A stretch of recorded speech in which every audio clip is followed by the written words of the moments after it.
Mas como a gente fala, né? Como é que é? Ganhos do passado não garante os ganhos no futuro, né? Tem isso Isso também. é uma coisa que tem que tomar, sempre tem que tomar esse cuidado, né? Ah, mas agora com esse governo aí, você duvida que vai ter inflação? Vai ter inflação.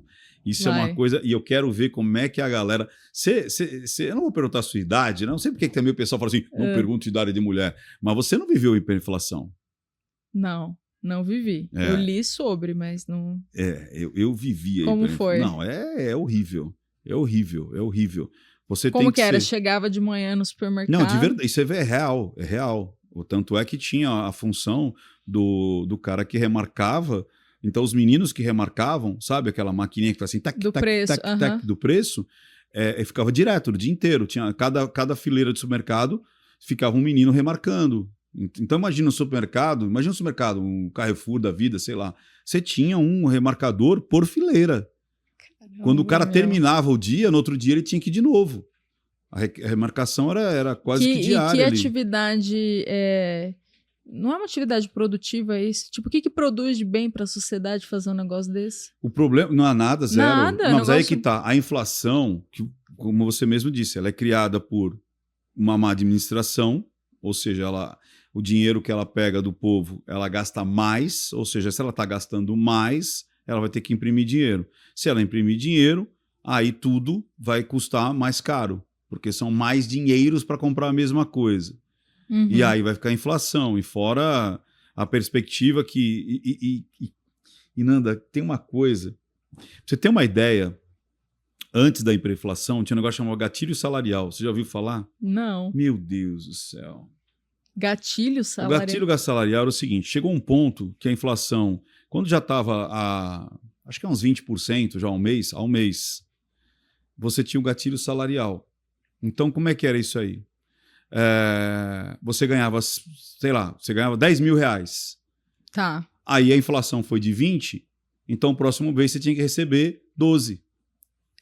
Então você tinha o que chamava gatilho salarial. Você reajustava o seu salário pela inflação anterior. Do mês passado. Já sabendo que nada ia ser feito mesmo e a inflação ia comer solta. Então imagina, se a cada mês você tinha um reajuste de salário, pro coitado, sabe, o afegão médio, ele sempre achava que estava ganhando mais de um mês para outro. Caramba. Porque o salário dele era reajustado.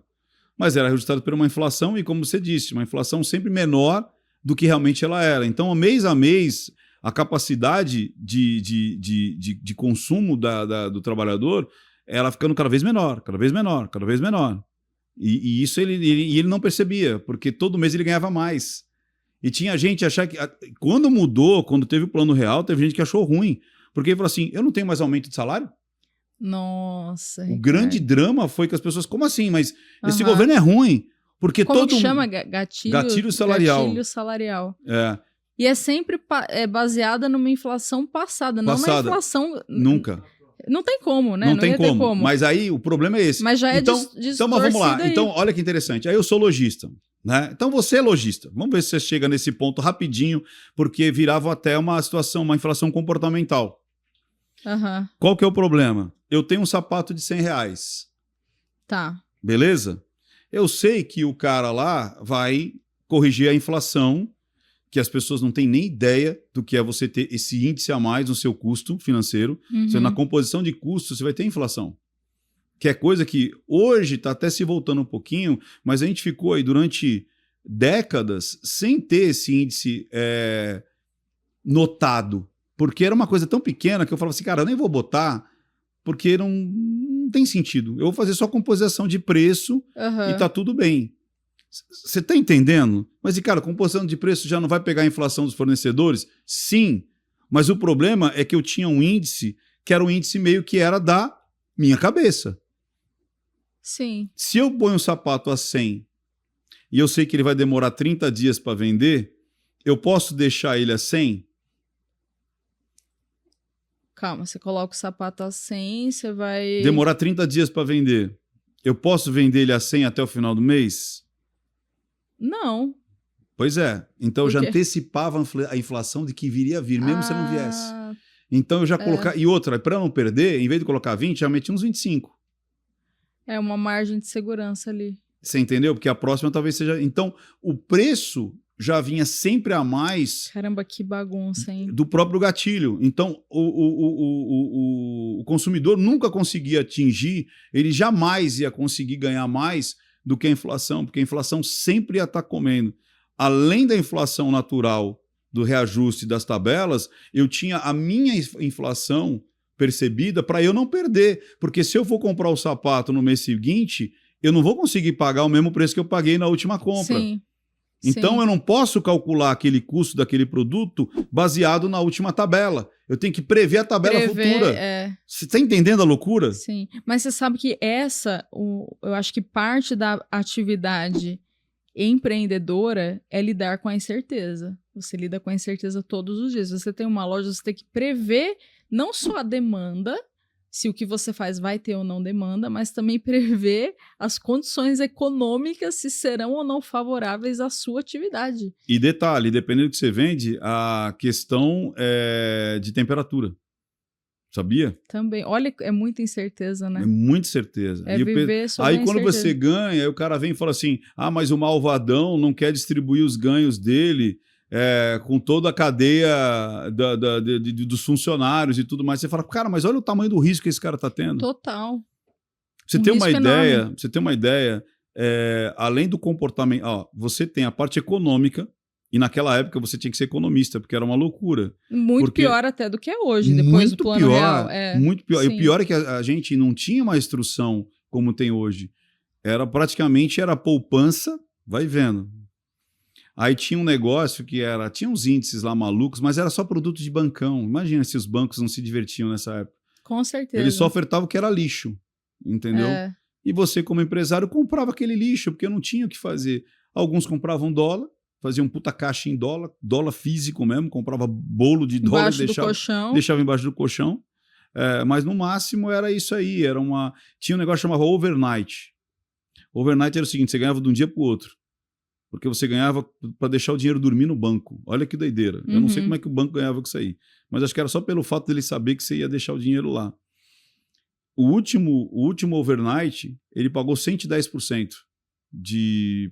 no mensal. Então você ganhava uma prorata de 110% no dia. Você ganhava tipo 3%, um pouco mais de 3% de um dia para o outro. Caramba. Você ganhava 3% de um dia para o outro. Aí imagina, você podia deixar alguma coisa na conta, você não podia deixar nada na conta. Você tinha que estar sempre... Onde é que o dinheiro vai ficar? Onde é que o dinheiro vai ficar? Aí tinha essas aplicações rápidas, aí a aplicação um pouco mais demorada, que você sabia que você ia ficar com um pouco mais de caixa. Aí você tinha que deixar o dinheiro, porque todo dia caía a duplicata, caía coisa para você pagar. Então como é que você faz isso? Não tem como um país prosperar assim, Não prospera, Ricardo, de jeito nenhum. Porque as pessoas, é o seu caso, ficam muito mais preocupadas em atender a instabilidade econômica, em se ajeitar, do que em de fato produzir uma coisa útil para a sociedade. Exato, por isso que eu falo. As pessoas estão brincando, estão flertando com a inflação, depois que ela se fixa, a parte comportamental, a parte psicológica, você não tira mais. Sim. Você não tira mais. Você não consegue tirar. Então, como a gente não tem uma geração que tem essa lembrança real de como foi, não vai saber conviver com a inflação. Eles estão negligenciando isso. Não vai saber conviver. Quanto tempo você teve loja? 23 anos. Caramba, é muito tempo. Foram 23 anos. Muito tempo. E eu vivi dentro da loja antes desses 23. Então, teve coisas que eu vi que eu não estava tocando, mas eu vi o plano Blesser, o plano Verão, o plano Cruzado, tudo isso eu vi. Não, e o aprendizado como Sim, empresário mesmo. É absurdo. Lidar com incerteza, lidar com pessoas, muito. Contratar, regulamentação. E aí, o que acontece? Além dessa parte comportamental, você tem o clima. Que quando você trata com roupa, então calçado, roupa ou comida, então a maioria... Assim, é muito difícil você não ter o clima como uma variável. Uma variável do seu negócio, se você vai conseguir vender ou não. E aí tem mais uma, que é tipo assim, como é que hoje chama o 360 lá? Como é que chama lá? De clima que tem na empresa? Como é que chama? Quando você faz o que estão falando de você lá? Como é que é? Não, quando você fala networking, assim... Não, quando você fala assim, que você acha do seu chefe? Ambiente de trabalho? Mas tem um nome, como é que é? Clima organizacional. Então, aí você tem um clima e como que é da esperança da pessoa. Porque, tipo assim, hoje, o que está acontecendo? Que as pessoas já estão notando isso. Com medo do que há de vir, por conta desse governo Lula/Haddad, as pessoas estão gastando menos. As pessoas estão poupando mais. Sim. E isso, naturalmente, vai fazer o quê? Retração da economia. Porque você tem medo do que há de vir. Por que eu vou gastar se eu não sei se eu vou conseguir pagar o parcelado? Sim. Será que eu vou ficar empregado ou não? E isso influencia. Então, cara, só que a gente pegava tudo isso daí numa porrada só. Era Sim. o clima mesmo, era o clima organizacional, ou seja, o clima do Brasil. Era ninguém sabia o que ia acontecer, se a inflação, até que ponto que ela ia chegar. E quando chegava no insuportável, vinha um plano Bresser, um plano que era tipo assim, baixa tudo, muda a moeda, vamos começar do zero. Só que ninguém já acreditava mais. Aí a inflação já vinha de novo. Quem conseguiu realmente bater foi o Plano Real. Sim. Que bateu, zerou, aí controlou a inflação. Porque o drama do Brasil era a inflação. E o pessoal está brincando com ela agora. Está brincando em deixar a coisa correr. Sim. Então é muito doido isso aí. Assim, por isso que eu queria te perguntar, como é que vocês estão vendo o futuro próximo? Assim? Como é que... Assim, eu até fiz um vídeo, Ricardo, falando dos 3 maiores problemas do PT.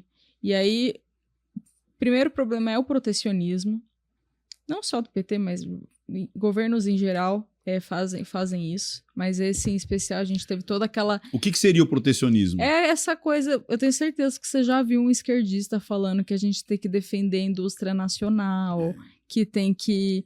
Tipo assim, todo mundo quer defender a indústria nacional, mas ninguém quer comprar computador positivo. Essa é a verdade. A indústria nacional é um lixo. O Brasil é um fazendão. O Brasil não tem capacidade de competir com economias desenvolvidas. Acabou a nossa economia. Como China e Estados Unidos. Estados Unidos então nem se fala, gente. Olha o que os Estados Unidos exporta tecnologia para o mundo, é referência em tecnologia. Então, acho que o primeiro problema é isso, o protecionismo. Depois o intervencionismo, que vem através de subsídio estatal, então o governo dando crédito para várias empresas e para várias pessoas. Isso tende a gerar uma má alocação de recursos.